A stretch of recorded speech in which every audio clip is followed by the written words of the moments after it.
언제든지 여러분들에게 내가 반복해서 말씀드리는 것이 하늘 위의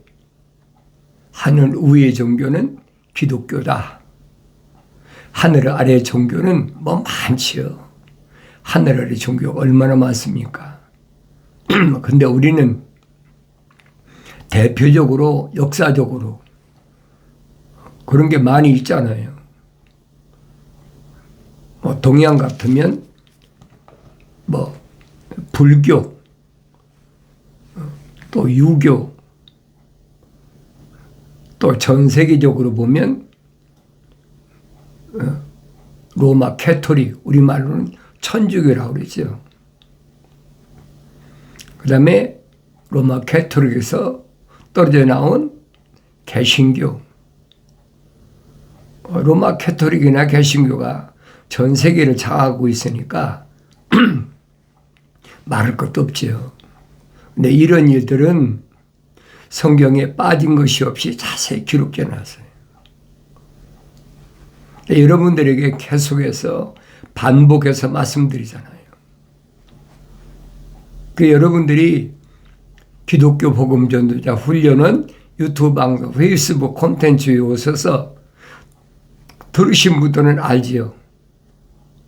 하늘의 종교가 뭘 강요하는지. 가장 많이 강요하는 게 뭡니까? 하늘을 마무리하는 12월 달 되면 성탄절이다. 제일 많이 강요하잖아요. 한 해 동안 수고한 이웃이나 주위 사람들에게 서로 선물을 주고받자. 그런 것들이 어디서 시작됐냐면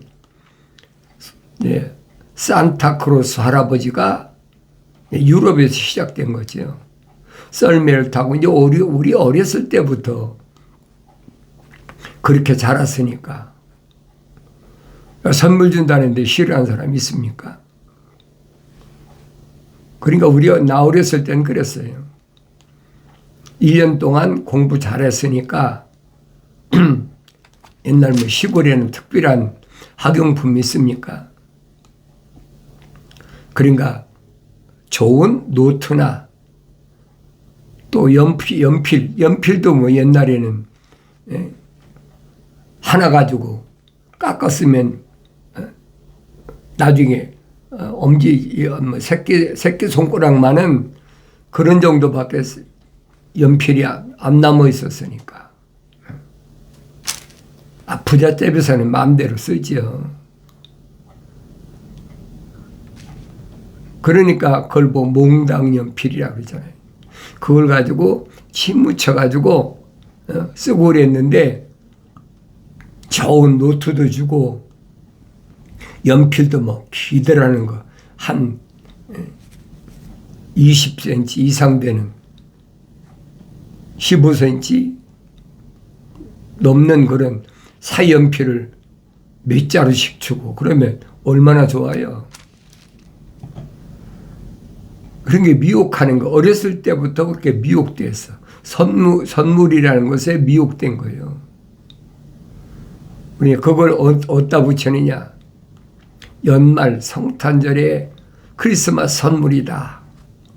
어렸을 때부터 그렇게 자랐으니까 얼마나 그러고 자랐습니까? 그러니까 유년 시절에 그렇게 자란 것은 안 잊어버려요. 뭐 성장해서 사춘기 때 일어난 일 이런 것들을 뭐 잃어버릴 수가 있지요. 그러나 유년기 때 아주 어렸을 때 이런 일들은 안 잊어버린다고요. 근데 그게 뭔지를 모르니까 그게 최고로 치거든요. 근데 성장해서 내가 올바로 깨닫고 보면 그것이 성경에 기록된 대로 보면 사탄 마귀가 파혼하는 함정이었단 말이에요. 그걸 깨닫는 사람이 몇이나 됩니까? 깨닫는 사람은 극소수예요. 아무리 내가 여러분에게 크리스마스가 참무스라는 태양신을 그 축제라고 그러죠. 성탄절이다. 이름을 붙이잖아요. 거룩한 탄생일이다. 그 성탄절이라는 그 말이야. 영어로는 크리스마스라고 그러잖아요. 그 연말에다 딱 끼워놓으니까 너무나 자연스럽잖아요. 그러니까 온 세계가 축제에 빠져버린 거예요. 하루 이틀이 아닙니다. AD 313년에 로마의 콘스탄틴 대제하고 유대교의 유세비우스하고 합작해서 만들어진 것이 그것이 밀라노 칙령이라는 거예요. 그러니까 로마 캐토릭 시작 아닙니까? 그리고 325년에 니케아에서 콘스탄틴 대제하고 캐토릭 신부들하고 머리를 맞대고 유대교의 하나님 유일신 사상을 깨트려 버리기 위해서 만든 것이 뭐냐? 그게 성탄절이라는 거예요. 여러분 잘 기억하세요. 내가 올바로 알지 못하고 여러분에게 말한다면 내가 나중에 책임을 져야 돼요.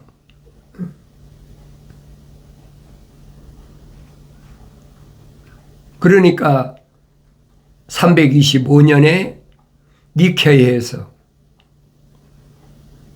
유대교의 유일신 사상을 그것을 로마가 숭배하는 타양신으로 바꾸기 위해서 성탄절 12월 25일을 만들었다고 내가 반복해서 계속 말씀드리잖아요.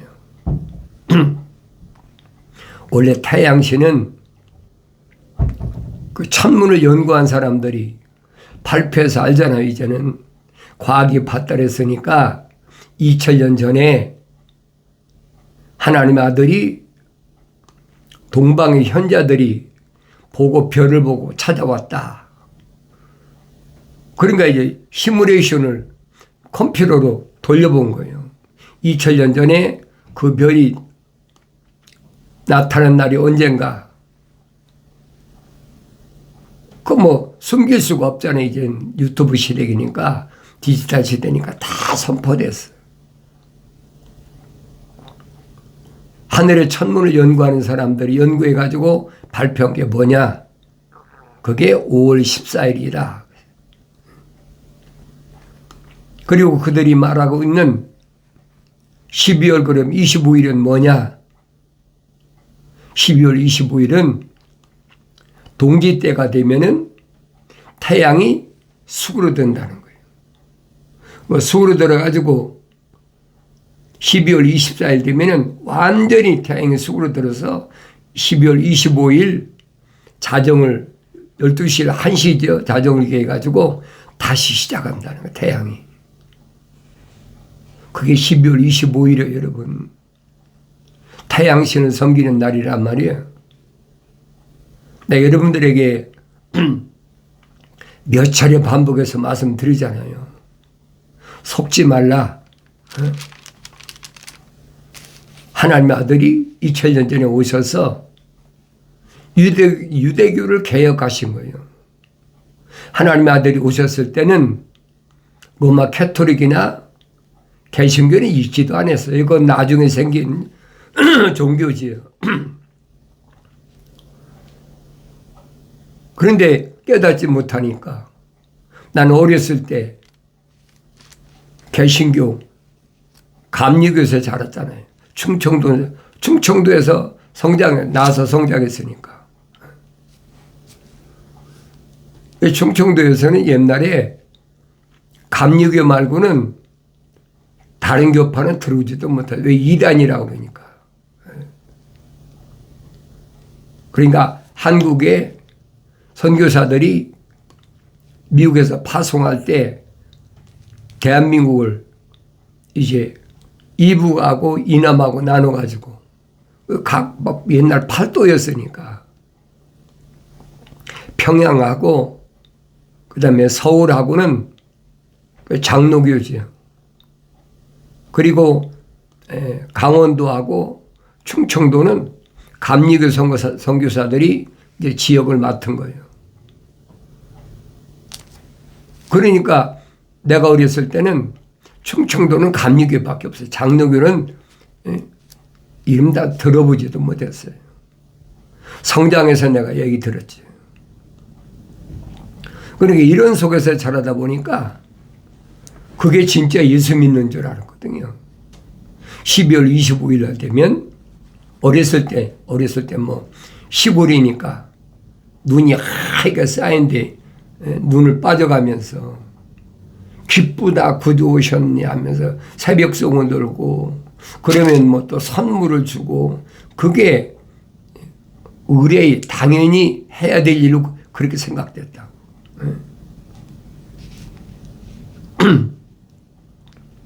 한국에 1950년도에 전쟁이 일어나가지고 6.25 전쟁 잘 알잖아요. 그런 폐허가 속에서 개신교 들어와가지고 보세요. 그러니까 그게 전부인 줄 알죠. 또 한쪽에서는 미국에서 구호물자라는 게 구호물자. 구호물자를 이제 12월 달엔 보내가지고 그 구호물자 얻어 입으려고 얼마나 사람들이 줄을 서고 나래비 섰는데 요즘 말하면 그 로또 당첨된 거나 마찬가지야. 그런 시대를 보냈단 말이에요. 그런데 내가 성경을 읽고 나서 이거 아닌데 성령 받은 사도들이 증거한 말씀이나 사도 바울이 증거한 말씀이나 아무리 맞춰봐도 이게 아니야. 이거 잘못된 거구나. 이게 여러분에게 말씀드리잖아요. 하늘의 천문을 연구한 사람들이 이미 몇 년 전에 다 선포했어요. 주입교에 들은 사람은 알지요. 그런데 여러 번 반복해서 말씀드리는 거예요. 속지 말라. 그러니까 그런 말을 못하게 하려고 얼마나 나한테 공갈 협박을 하고 위협을 하고 그런데 사실을 사실대로 선포해야지. 야, 그렇게 협박한다고 위협을 한다고 내가 그거에 굴복해서 할 말을 못합니까? 말도 안 되는 얘기죠. 왜 그렇습니까? 성령 받고 성장해 보면 이 육신적인 건 이건 아무것도 아니야. 그런데 하나님의 아들이 말씀하신 것처럼 네 몸을 죽인다는 사람은 두려워하지 마라. 사람은 안 죽어. 죽음이란 있을 수가 없어.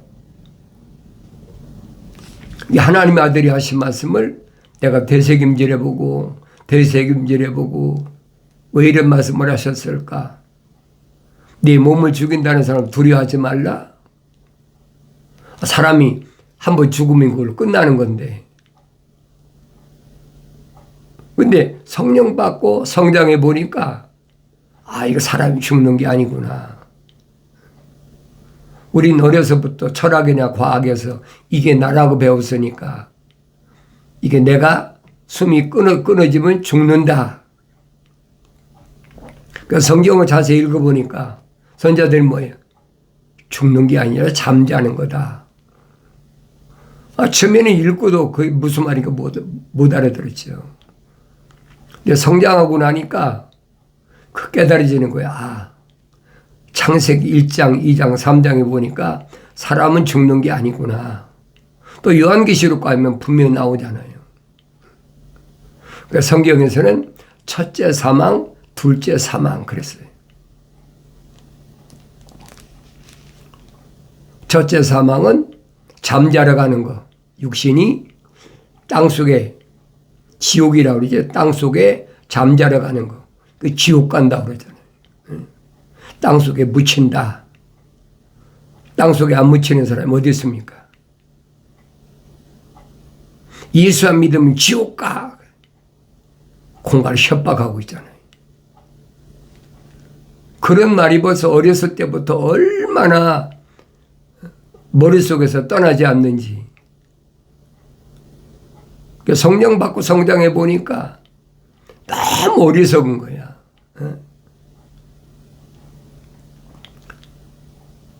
예수 믿고 죽으면 천국 간다. 그 기독교 아니라 내가 분명히 말씀드리잖아요. 천국은 피조물이 가고 싶다고 하는 것이 아니에요. 피조물이 내가 세상에서 열심을 내서 기도하고 열심을 내서 일요일 지키고 11조 내고 안식을 지키고 그런다고 천국 가는 게 아니란 말이에요. 성경이 얼마나 정확히 설명해 주고 있습니까? 사도 바울이 뭐라고 그래요? 기독교는 하나님의 아들이 세우신 기독 크라이스트 그러잖아요. 하늘 위의 종교는 하늘 아래서 날과 달과 해와 절기를 지키지 않는다. 이게 원칙이야. 그런데 하늘 아래서 날과 달과 해와 절기를 지킵니까? 그건 뭐예요? 우상 종교라는 거예요. 하늘 아래 우상이 꽉 찼잖아요. 얼마나 많습니까?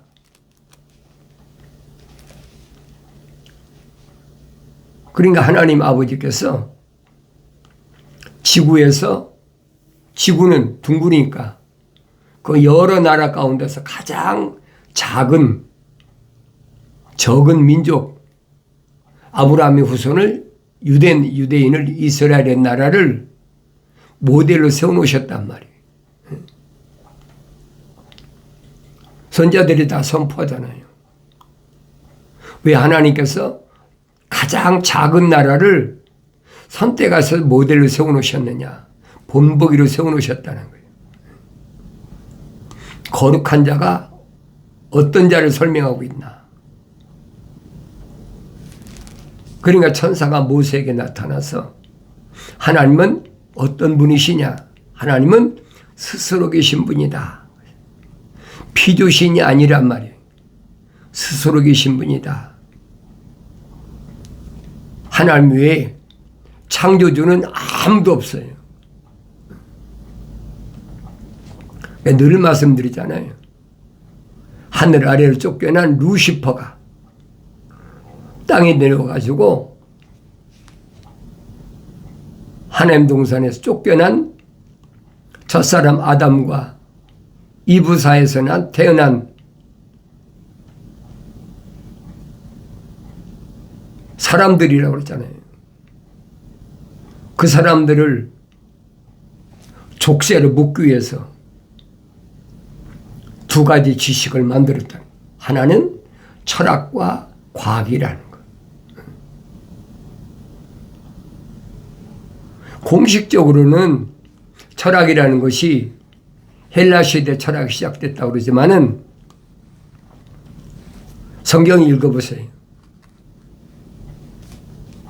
이미 가인과 아벨 때 시작된 거예요. 철학과 과학은 하루아침에 된 게 아닙니다. 근데 성령 받고 성장하지 못하면 그걸 깨달을 수가 없어요. 읽긴 읽어도 깨달을 수가 없어요. 몰랐을 때 내가 그렇게 어리석게 살았지만은 하나님의 거룩하신 사랑이 없이 더러운 사람에게는 반드시 하나님 아버지께서는 기회를 주신다는 거예요. 찬스를 주신다는 거예요. 뭐 할 수 있는 깨닫고 돌아설 수 있는 기회를 주신다는 거예요. 그러니까 내가 여러 가지 여러분에게 말씀드리잖아요. 나도 거기에 빠졌던 사람이고 나는 더군다나 개신교에서 신학교에서 학생들을 가르쳤던 사람이니까 죄로 따지면 내가 제일 무겁지요. 그러나 몰랐으니까. 그게 진리인 줄 알았으니까. 사도 바울이 만삭되지 못한 자와 같은 나였다. 어느 때 예루살렘에서 유대인들 집집마다 찾아다니면서 부르심을 받은 교회들에게 얼마나 혹독하게 가혹하게 잡아다가 옥에다 가두고 끝났습니까? 매질하고 얼마나 많이 했어요. 나중에는 스데반 집사를 돌로 쳐 죽이는 살인까지 범했잖아요. 이 사도 바울이 뭐라 합니까? 내가 몰랐다. 그때는 만삭되지 못한 자와 같은 나였으니까, 성령 받기 전에 일이었으니까 주님이 자기 십자가 보혈로 깨끗하게 다 사하셨다는 거예요. 생각을 해보세요. 사도 바울 같은 사람도 죄를 용서하셨는데, 여자는 수가성 여인, 대표적인 여자 아닙니까? 하나님의 아들을 만나기 전에 5 남자를 같이 살았고, 하나님의 아들을 만났을 때는 6번째도 자기 남편이 아니에요. 그런데도 그 속에는 뭐가 있느냐? 하나님 거룩하신 사랑의 호흡이 들어가 있어요. 그러니까 누굴 기다려? 메시아를 기다리는 거예요. 우리는 메시아를 기다립니다. 메시아가 오실 줄 기다리고 있습니다. 변민적인 사람은 얼마나 형편없어요. 남자 하나도 아니고 5도 아니고 6번째도 자기 남편이 아니다. 그럼 요즘 같은 뭐예요? 야, 그 여자 남여자다. 남자를 6번씩이나 갈면서. 그런데도 하나님 아버지께서는 생명호흡이 들어갔기 때문에 아들을 만나게 하시고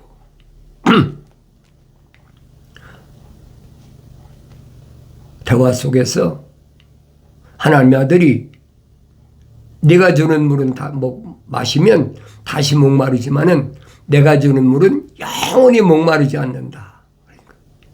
그 물을 나한테 좀 주십시오. 처음 만난 남자니까 더군다나 남쪽 유다 사람이니까 자기 옛날 과거가 어떤지 까맣게 모르는 줄 알고, 하나님의 아들은 네가 그 물을 받으려면, 영원히 목마르지 않는 물을 먹으려면 내 남편 데려와. 그거 다 들통나잖아요. 근데 하늘 아래 종교는 뭐라고 거짓말합니까? 우물가의 여인이 헛된 걸 구했다. 거짓말하고 있잖아요. 수가성 여인이 헛된 거 구했습니까? 요한복음 읽어보세요. 생수가 뭘 말하느냐? 성도들 속에서 흐를 성령을 말씀하신 것인다. 그러니까 생수를 요구한 것은 뭐냐? 받을 성령을 요구한 거예요. 근데 교묘하게 음악이라는 것을 만들어서 우물가의 여인처럼 헛된 것 구했다. 얼마나 거짓말을 많이 해요. 하나님 아들이 말씀하시잖아요.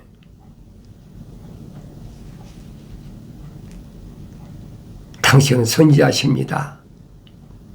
그러면서 말해요. 어디서 하나님의 아버지를 만나봐야 됩니까? 그거예요. 예루살렘에서 만나야 된다는 것은 남쪽 유다 사람들의 얘기고, 우리 북쪽 사람들은 그리심산, 에발산에 있는 여기서 만나야 된다는데 어디서 하나님의 아버지를 만나볼 수 있습니까? 하나님의 아들이 말씀하시잖아요. 여인아, 나를 믿어라. 내가 기다리고 있는 메시아가 바로 나야. 예루살렘에서도 말고 북에 있는 너희들이 섬기는 에바산이나 거리심산에도 말고 성령 받은 사람은 말이에요. 하나님은 한 영이시기 때문에 영과 진리로 언제 어디서나 하나님을 만날 수가 있다. 바로 지금이 그때다. 왜? 하나님의 아들이 중간에 계시니까.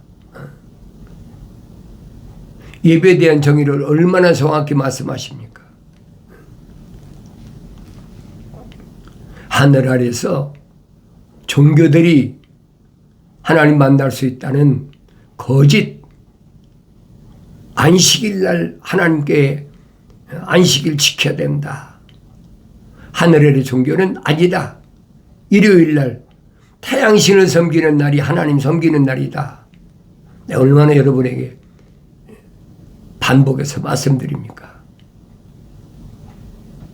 하나님의 아들은 뭐라고 말씀하시느냐?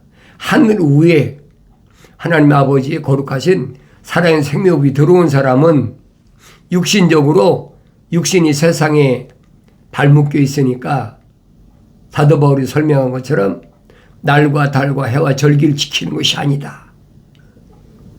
확실히 선포하시잖아요. 여러분이 성령 받고 성장하지 못하면 알 수가 없어요. 나는 여러분들이 듣고 믿든 안 믿든 난 상관없어요. 왜? 사실을, 진리를 여러분에게 선포한 거니까 믿고 안 믿는 것은 여러분의 몫이 내 몫이 아니란 말이에요. 나는 사실을 사실대로 선포하는 것밖에 없어요. 그건 우상 종교다. 우상 섬기는 거다. 속지 마라. 생명이 거룩한 하나님의 사랑의 생명이 들어간 사람을 향해서 내가 말씀을 선포하는 거예요. 많지 않죠. 2000년 전에도 수백만 되는 이스라엘 민족 가운데서도 하나님 아들이 선택한 제자들과 사도들을 합쳐서 120명밖에 더 됩니까? 120명에 대해서 여러분 여러 번 여러분 말씀드렸잖아요. 하나님의 아들이 120명. 왜? 12지파니까. 한 지파에 의인 10명씩. 그래 120명 아닙니까? 그러니까 그 120명이 100배 열매를 얻는다. 100배 열매를 얻으면 한 지파에서 12,000 아닙니까? 그러니까 요한계시록 나오잖아요. 각 지파에서 12,000명씩. 그런데 단지파는 빼버렸잖아요. 단지파는 빼버리고 요셉의 아들 므낫세를 집어넣어서 므낫세 지파가 한 지파를 채웠어요. 뭐하고 똑같습니까? 가룟 유다가 빠져버리고 마띠아가 채워졌잖아요. 그러니까 120명 100배니까 12,000명이 12,000명이 12지파면 144,000이에요. 하나님의 아들은 100배 열매를 맺으셨다 이 말이에요. 그 요한계시록 가면 자세히 기록됐어요. 성령 받고 여러분이 성장하면 요한계시록은 결코 어려운 책이 아니에요. 다 연결되어 있습니다. 창세기 1장부터 요한계시록 22장까지는 하나로 연결되어 있어요. 144,000은 하나님의 동산에 빈자리를 다시 채우기 위해서 하나님이 세우신 계획이시란 말이에요. 아무도 바꿀 수가 없어요. 그런데 중요한 것은 요한계시록 20장 15절에 보면 그랬잖아요. 누구든지 생명의 책 이름이 기록되지 않은 사람은 불못에 던지우지더라. 그걸 끝나는 거예요. 성령 받아야 완성돼야 된다. 나의 책망을 듣고 돌이키라. 보라 내 영을 부어서 내 말들을 알게 하리라. 약속하신 말씀이 항상 마음에서 떠나지 않고 예수 그리스도 안에서 반드시 이루어지길 바랍니다.